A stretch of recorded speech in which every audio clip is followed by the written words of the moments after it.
All right, diving deep today. Okay. And this time it's MCDP 8, Okay. which, if you're a Marine listening to this, this is kind of your playbook Yeah. for how to operate in the information environment. Big deal. Huge, right? Yeah. I'm psyched. Because information is like everywhere these days. It's the world we live in now, yeah. And it impacts, from the smallest thing you're doing, like posting on social media, all the way up to like a major operation. Yeah, can't escape it. Can't escape it, right? You're always in it. The Marine Corps understands this. Right. That's why they have MCDP 8, and it Love it. really is to equip Marines to not just survive in the information environment, Right. but dominate. Okay, so let's kind of unpack this thing. Sure. What are some of the key principles that it lays out? Well, the first one is that the information environment is what they call global and enduring. Okay. What that means is it's always on. It's always there. There's no off switch. Hmm. You're at Camp Lejeune back in the States, or you're forward deployed on some tiny little island in the Pacific. The information environment is constantly shaping perceptions, Right. influencing decisions. So it's not like you can just turn it off when you go home for the day. No, you can't. And think about it this way. Okay. You're a young Marine, you're back home, Right. you're posting on social media, you're posting pictures, and you're not thinking anything of it. Yeah. But that could have unintended consequences. Yeah. It could reveal sensitive information Right. about your unit, maybe their location, their Yeah. activities, or adversaries could take that information and use it for propaganda Wow. and undermine the Marine Corps reputation. I hadn't thought about it like that. Yeah. So everything we do, even in our personal lives, Yeah. can have an impact on the bigger picture. You're always a Marine. You represent the Marine Corps 24/7, 365, whether you're in uniform or out of uniform. That's what MCDP 8 is saying. Your actions, your words, even your online presence, they shape perceptions. Right. And ultimately, they influence outcomes. Okay, so we need to be mindful of the information environment all the time. Be vigilant. Vigilant. But MCDP 8 also says it impacts all warfighting domains. So does that mean it's just cyberspace? No, it's much broader than that. Okay. It's land, sea, air, space, and cyberspace. Information transcends all those physical boundaries. Right. And what happens in one domain can ripple across all the others. Can you give me an example of that? Sure. So let's say you're part of a Marine Air Ground Task Force operating in a contested maritime environment. Okay. Someplace like the South China Sea. Right. The enemy has these sophisticated anti-access area denial systems that are designed to keep the Navy out. Right. But if you can achieve information dominance, maybe through cyber attacks or electronic warfare, you could disable those systems, disrupt them, which could allow the Navy to maneuver closer to shore. And now you're providing crucial support for ground operations. So you're using information as a weapon to shape the battle space. Absolutely. Wow, that's powerful. It is, and that's why MCDP 8 says information is the commander's business. Commanders at every level, they have to understand the information environment, and they've got to use it to their advantage. They've got to anticipate how it's going to impact their operations, how they're going to shape the narrative, Right. how they're going to influence decisions of allies and adversaries. But does that mean just officers need to worry about this? No, not at all. Okay. What about the average Marine? Right, the rifleman. The young Lance Corporal on the front line? Right. What's their role in this? Yeah. Well, MCDC 8 is very clear on this point. Every Marine, regardless of rank, regardless of MOS, they all have a role to play in the information environment. Even if you're not directly involved in cyber operations or psychological warfare, what you do, the decisions you make, they have an impact. Okay, so we're all in this fight, whether we realize it or not. Whether you want to be or not. But how do we fight? What are the tactics? So MCDP 8 talks about direct and indirect approaches to information warfare. Okay. A direct approach is like a frontal assault, okay? Okay. You're using your information capabilities to directly attack and degrade the enemy's ability to operate. So cyber attacks, jamming. Cyber attacks, jamming, electronic warfare. You could even use information to deceive enemy sensors. Right. So you're disrupting, disabling, deceiving. Okay. Now, the indirect approach is more subtle. Okay. It's about outmaneuvering your opponent in the information environment. Right. You're creating uncertainty. So psychological operations. Psychological operations, spreading disinformation to sow discord among enemy forces, or even just demonstrating your capabilities in a way that makes the enemy hesitate. They second-guess their actions, and maybe they choose not to do something because of what you've done. So you're trying to get in their head make them question their information, That's the goal. and ultimately paralyze their ability to, like, make a decision. Make a decision, exactly. Wow. And that can be just as effective as a direct attack. So it's not just about having, like, the biggest guns. Right. It's about information, the advantage. It's about using information to gain a psychological edge, a cognitive edge. And this brings us up to what MCDP 8 talks about as the 3 core information advantages. Okay, let's break those down. Sure. So what are they? So we've got systems overmatch, prevailing narrative, and force resiliency. Okay, so let's start with, what is systems overmatch? Okay, so systems overmatch, it's about having superior capabilities in things like firepower, intelligence gathering, logistics, command and control. It's being able to see the battlefield more clearly than your opponent. So having that technological edge. That's part of it, but it's more than just the technology. It's how you use it, how you integrate it with your tactics and your strategy, Right. and how you leverage it to gain an advantage in the information environment. You know, they actually use a really good example in MCDP 8. Okay, what is... The Gulf War. Okay. Classic example of how information dominance can really cripple an enemy. Okay. So back in 1991, coalition forces, they were able to disrupt Iraqi communications. They blinded their radar. They jammed their command and control. So even though the Iraqi army was numerically superior on paper, Right. they were effectively paralyzed. They couldn't coordinate their defenses. They couldn't target effectively. They couldn't react to how fast the coalition was moving. So it's not just about having, like I said, the biggest tanks, Not anymore, no. the most troops. Yeah. It's about having that information advantage that lets you use what you have effectively. You got it. In the Gulf War, it really showed the world that information dominance could be a decisive factor in modern warfare. That's fascinating. Okay, so we've got systems overmatch. What about, what was the next one? Prevailing narrative. Prevailing narrative. That sounds a little more abstract. It is. It's more abstract, but it is incredibly important. Prevailing narrative is about winning the battle of perceptions, Okay. both domestically here at home and internationally around the world. Okay. It's about shaping how the Marine Corps is viewed by the public, allies, potential adversaries. So it's not just about winning on the battlefield. It's bigger than that. It's about winning hearts and minds. Hearts and minds, exactly. You want to build trust with your allies, you want to influence those potential adversaries, and you want to maintain public support for your mission. Right. And that means understanding what the existing narratives are out there. You got to tailor your message. You've got to make sure your actions back up your words. You know, I remember this quote that General Mattis had where he said, Marines are the best friend, no worse enemy. Oh, yeah, great quote. And that always kind of stuck with me. That seems to speak to that prevailing narrative. It does, yeah. It speaks to the power of having a strong reputation and making sure that your actions match your words. Right. Because that reputation is powerful, but it can also be fragile. Right. One incident, sometimes even if it's taken out of context, Right. can do a lot of damage to a very carefully crafted narrative. So it's like a constant balancing act. It is. You've got to be deliberate in your messaging, Deliberate, absolutely. but you've got to make sure your actions are backing it up. They've got to be aligned. Yeah. And you've got to be constantly looking for and countering enemy propaganda, disinformation that's aimed at undermining your narrative. Speaking of disinformation, I know MCDP 8 uses a really kind of chilling example. Yeah. The Rohingya crisis in Myanmar. Terrible situation. What happened there? So the Rohingya crisis is a really tragic example of how disinformation spread through social media can have real-world horrible consequences. Right. The Myanmar military, they used Facebook Yeah. to spread this anti-Rohingya propaganda to incite violence and to justify ethnic cleansing. Wow. It's a reminder that the information environment can be weaponized. Right. And we have to be vigilant in recognizing and countering those tactics. That's scary. It is scary. Just how information can be used to manipulate Absolutely. and even incite violence. You see it all the time, unfortunately. Okay, so we've covered systems overmatch. We've covered prevailing narrative. Right. The third advantage is force resiliency. Okay, what does that one mean?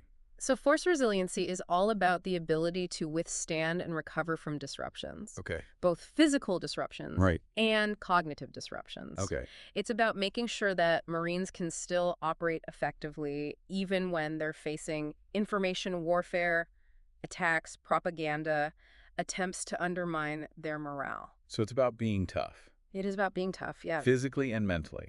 Physically and mentally. You've got to have the training and the awareness to recognize when you're being manipulated, to resist that propaganda, and to maintain your effectiveness even when things are going crazy around you. Right.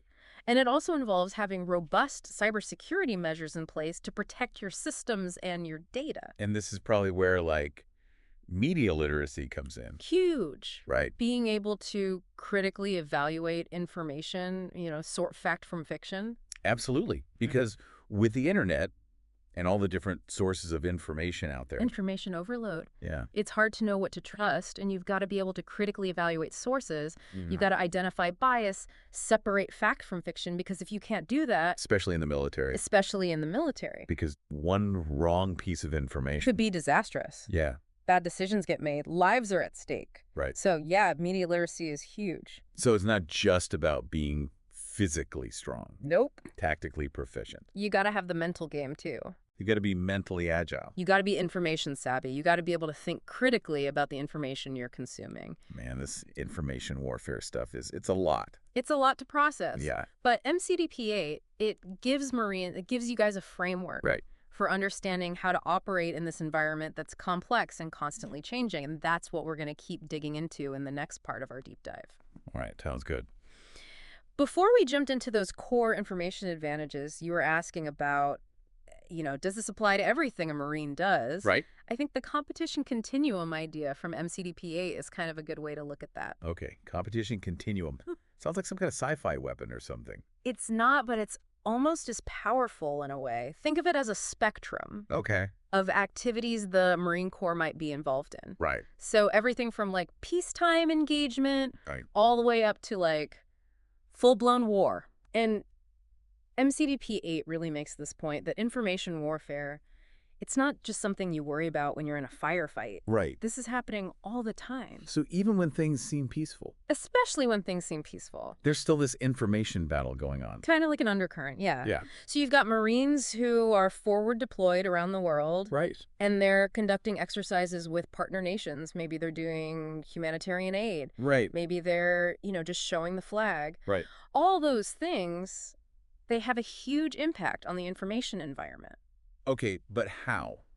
Give me like a concrete example. Sure. So let's say you're participating in a joint exercise Okay. with a partner nation in the Pacific. Right. You're working with the Philippine Marines or the Japanese Self-Defense Force. Okay. That exercise, it's not just about, practicing tactics and working together. Right. It's sending a very deliberate message to potential adversaries in the region, Oh, okay. like China, for example. Right, so it's about showing strength. Showing strength, showing resolve, yeah. But then you amplify that message through media, right? Exactly, yeah. Through public statement. Through diplomacy. You're shaping perceptions. You're influencing decisions. That's information warfare, even though no shots are being fired. So it's like a 1-2 punch, right? Yeah. Actions on the ground. Actions on the ground. Backed up by a clear message in the information environment. That's how you achieve your objectives in the information environment. But of course, it works both ways, right? It absolutely works both ways, yeah.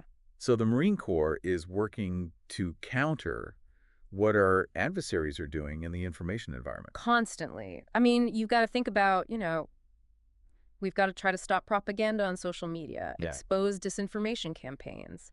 And a big part of this is strengthening those relationships with allies and partners. So they're less susceptible. So they're less susceptible to enemy influence. So it sounds like this never really stops. It never stops. It's this constant back and forth. Constant back and forth, like an information chess match. Right. It's a good way to think about it. But how does this relate back to, like, the individual Marine? Right. What does this mean for someone who's not a general Yeah. making these big decisions or a diplomat crafting these messages? Right. Good question. So it means that every Marine, every single one, has a role to play in shaping that information environment. Okay, so even my dumb jokes at the bar Even your dumb jokes at the bar, yeah. could have an impact on a mission. They could. Wow. I guess there's no such thing as off-duty when it comes to this. You're always a Marine. You represent the Marine Corps. And MCDP 8 is driving home the point that the information environment is always contested, whether you're in a combat zone or back home or, at the bar having a beer with your buddies. Right. Our adversaries are always looking for ways to exploit vulnerabilities. Right. They want to spread propaganda. They want to hack into systems. They want to sow discord amongst our ranks, our allies. So it's not just about being mindful of what we're putting out there. Nope. It's also about being aware of how others might be trying to manipulate us. You got it. And that's where the training comes in, building that cognitive resilience. Okay. The Marine Corps is doing a lot of work on this now. Right. Developing training that helps Marines develop critical thinking skills. Right. So you can recognize that propaganda and disinformation. Right. You can resist those attempts to manipulate you. It's about giving you the tools you need to make sound judgments. Right. Even when you're being bombarded with all this conflicting information. Right. Or someone's deliberately trying to mislead you. Exactly, yeah. So, yeah, being a Marine in the 21st century, it's not just about being physically tough. Right. Being a crack shot. You need to be mentally sharp. Mentally sharp. Media savvy. Right. Back in the day, it was all about firepower, maneuver. Right. Now, it's still about those things. Right.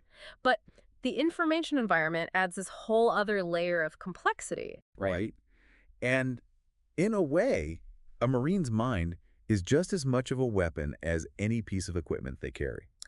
So we've talked about how the Marine Corps is using information in those gray zone situations. Right. Below the threshold of armed conflict. Right. What about when things heat up? Yeah. When we actually go to war? Absolutely. MCDP 8 addresses that as well.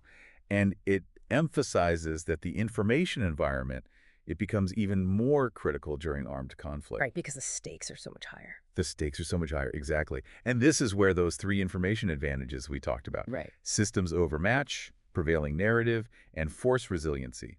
Those things become absolutely essential. So let's start with systems overmatch. How does that work on an actual battlefield? Well, in a wartime scenario, systems overmatch could mean you're using cyber attacks to cripple the enemy's command and control networks, Okay. disrupt their communications. Right. Blind their radar systems. You could use electronic warfare to jam their signals. You could even deploy decoys to confuse their sensors. It's all about creating a situation where you can see the enemy clearly, but they're essentially fighting blind. So you're using information as a force multiplier, in a way, That's a good way to put it, yeah. making your existing weapons and tactics even more effective. You got it. But it's not just about denying the enemy information. Right. It's also about protecting your own systems and data from attack. So cyber defense. Cyber defense is huge. Strong operational security, having really reliable communications protocols.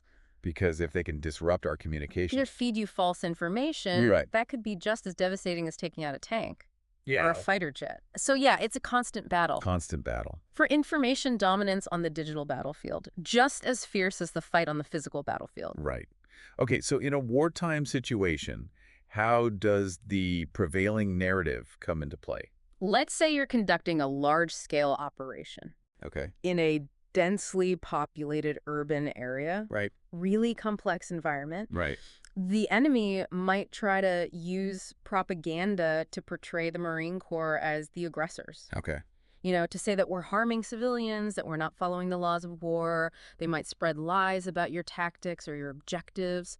So it's still about, even when the bullets are flying, Yeah, it's about influencing global perceptions. absolutely. And this is where public affairs, strategic communications, that becomes critical. Right. The Marine Corps has to be proactive in shaping that narrative.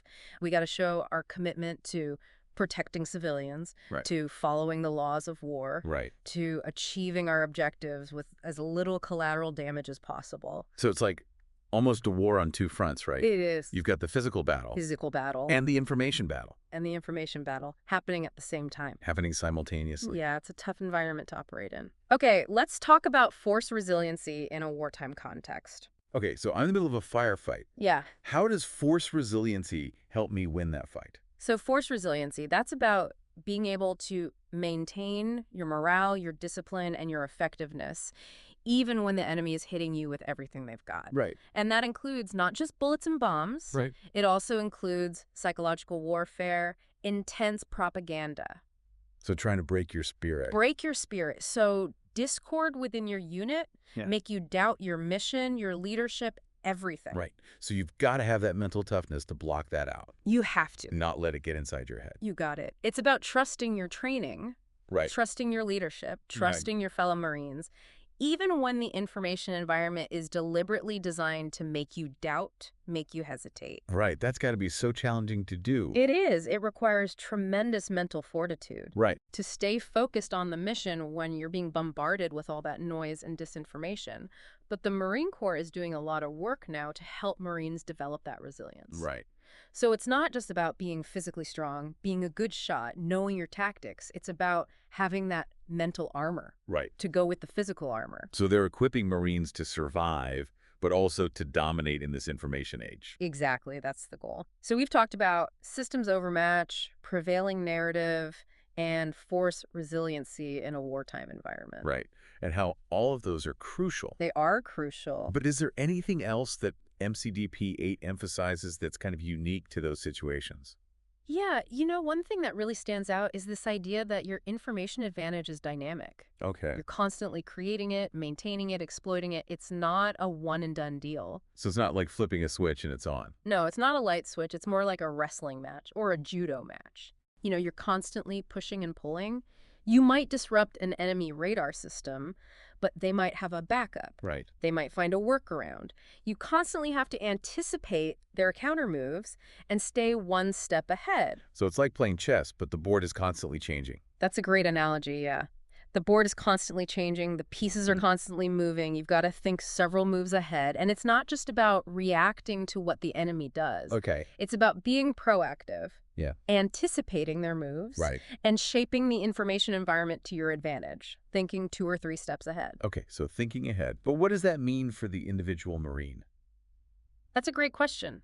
I think it means that Marines need to be empowered to think critically. Right. To make decisions based on the best information they have. Okay. And to adapt quickly. Because the situation is constantly changing. Right, right. So it's not just blindly following orders. No, it's more than that. Marines need to be able to think for themselves, assess the situation, and make the right call, even when things are chaotic. Even when things are uncertain. Even when things are uncertain. And that goes back to what we were talking about with force resiliency. Yeah. You've got to trust your training, your gut, and your fellow Marines. You're not just a passive recipient of information, you're an active participant in shaping it. So taking ownership. Taking ownership, absolutely. Being responsible. Being responsible. Understanding that your actions have consequences. Absolutely. Even small actions can have big consequences. And that's really the essence of MCDP 8. Right. It's about giving Marines the knowledge, the skills, and the mindset to not just survive, but thrive in this complex information age. This has been a real deep dive. We've covered so much. It has been. From the basic principles of MCDP 8 right. to the critical role of information in literally every aspect of a Marine's life. Whether it's peacetime, humanitarian assistance, or all-out war. Right. The information environment is always there. Before we wrap this up, I want to leave our listeners with something to think about. We talked about how everything you do, every action, every word you say, every post you make online, it has an impact. Yeah. On the information environment. You're always shaping it one way or another. So it's a powerful responsibility, but it's also a tremendous opportunity. It is. Right? Because every Marine has the potential to shape that narrative, influence perceptions, and contribute to the success of the mission. Every Marine has a role to play, absolutely. So as we conclude our deep dive into MCDP 8, I think the question we want to leave you with is this. How will you use your understanding of the information environment to make a difference? The answer to that is in your hands. Stay vigilant, stay informed, and stay true to the core. Semper Fi. You were saying something about information advantage being dynamic. Oh, yeah, it's not static. That's one thing that MCDP 8 really drives home, Okay. It's something you're constantly creating and maintaining and exploiting. It's not a one and done. You don't just achieve systems overmatch or establish a good narrative and then just sit back and relax, Right, it's not like flipping a switch and then it's on, right? No, it's not a light switch. It's much more like, I don't know, like a wrestling match or a judo match. Okay. You're constantly pushing and pulling. You might disrupt an enemy radar system, but they might have a backup or find some way to work around it. You've got to anticipate their counter moves and, stay a step ahead. So it's like a game of chess, but the board is constantly changing. That's a great way to put it. Yeah, the board is constantly changing. The pieces are moving. Right. You've got to think several moves ahead. And it's not just about reacting to what the enemy does. Oh, yeah. It's also about being proactive, anticipating their moves, and really trying to shape that information environment to your advantage. So thinking 2, 3 steps ahead. Exactly. It takes initiative, creativity, and a deep understanding of how information can be used as a weapon. Okay, so I get that it's dynamic, it's always evolving, but what does that actually mean for, like, the Marine on the ground? How do they operate with that kind of mindset? I think it means Marines need to be empowered to think critically, make decisions based on the best information they have, and adapt quickly because things are going to change. So it's not just blindly following orders, they have to be able to think for themselves. Yeah, they have to be able to think for themselves, assess the situation, and make the right call even when things are chaotic and uncertain. Wow. And that goes back to what we were talking about with force resiliency. Right? You got to trust your training, you got to trust your gut, and you got to trust your fellow Marines. It's almost like you're not just receiving information, you're an active participant in shaping it. You're not passive, you're actively shaping it. So taking ownership. And taking ownership, being responsible for your actions, understanding that even small actions can have big consequences. Right. And that's really, when you get down to it, that's the essence of MCDP 8. Right. It's about giving Marines the knowledge, the skills, and the mindset to not just survive, but thrive in this crazy, complex information age. It's a lot to take in. This has Yeah. been a real deep dive. We've covered so much. We have, From like the basic principles of MCDP 8 right? to the role that information plays in literally every aspect of a Marine's life. Whether it's peacetime or a humanitarian mission or all-out war, Right. that information environment, it's always there. Always there. Before we wrap this up, I just want to leave our listeners with one thing to think about. Yeah. We've talked about how everything you do as a Marine, every action, every word, every post you make online, it has an impact. It all matters. On the information environment, it's a huge responsibility, but it's also a tremendous opportunity. It is. So as we conclude our deep dive into MCDP 8, the question we want to leave you with is this. How will you use your understanding of the information environment to make a difference? The answer to that, that's in your hands. Stay vigilant, stay informed, and stay true to the core. Semper Fi.